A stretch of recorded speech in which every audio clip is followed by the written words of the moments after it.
TNPSC மாணவர்களே, 2025க்கான group 2 exam நாளைக்கு நடக்க போகுது. இதில் ப்ரிலிம்ஸை கிளியர் பண்ணுறது மட்டும்தான் உங்கள் டார்கெட்டாக இருக்கணும். கடந்த வருடம் 5 லட்சம் மாணவர்கள் இந்த தேர்வை எழுதுனாங்க. இந்த வருஷமும் 5 லட்சம் மாணவர்கள் இந்த தேர்வை எழுத போகிறாங்க. ஆக மொத்தம் காம்படிஷன் ஒரே லெவலில் தான் இருக்க போது. உங்களால் என்ன செய்ய முடியும் அப்படிங்கிறத இந்த வீடியோவில் கிளியராக பார்த்துடலாம். நல்லா ரெஸ்ட் எடுங்க. மேக்ஸ் ஃபார்முலாவை ஒரு வாட்டி ப்ராப்பராக ரிவைஸ் பண்ணிக்கிங்க. தேர்வு அறைக்குள்ள நுழைஞ்ச பிறகு கொஸ்டினை கேர்ஃபுல்லாக படிங்க. டஃப்பான கொஸ்டின்னா உங்களுக்கு ஃபீல் ஆனிச்சுன்னா மற்றவர்களுக்கும் அது டஃப்பாக தான் இருக்கும். அந்த கேள்வியை ஸ்கிப் பண்ணிடுங்க.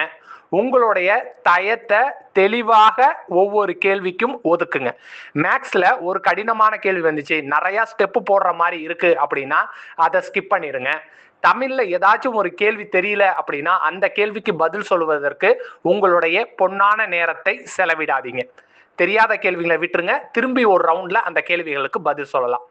ப்ராக்டிக்கலான டார்கெட் அப்படிங்கிறது லாங்குவேஜில் 79 கேள்விகள், மேக்ஸில் 22 கேள்விகள், ஜிஎஸ்ல 50 கேள்விகள்.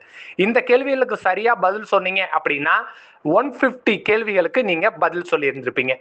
சின்ன சின்ன மிஸ்டேக்ஸை பண்ணுறதை தவிர்த்துருங்க. சில்லி மிஸ்டேக் நீங்கள் பண்ணவே கூடாது. ஓஎம்ஆரில் குறிக்கும் போது தெளிவாக குறிச்சிருங்க. ஏன்னா ஓஎம்ஆரில் நீங்கள் தப்பாக பதில் சொன்னீங்க அப்படின்னா உங்களுடைய பேப்பர் திருத்தப்படாமல் கூட போகலாம்.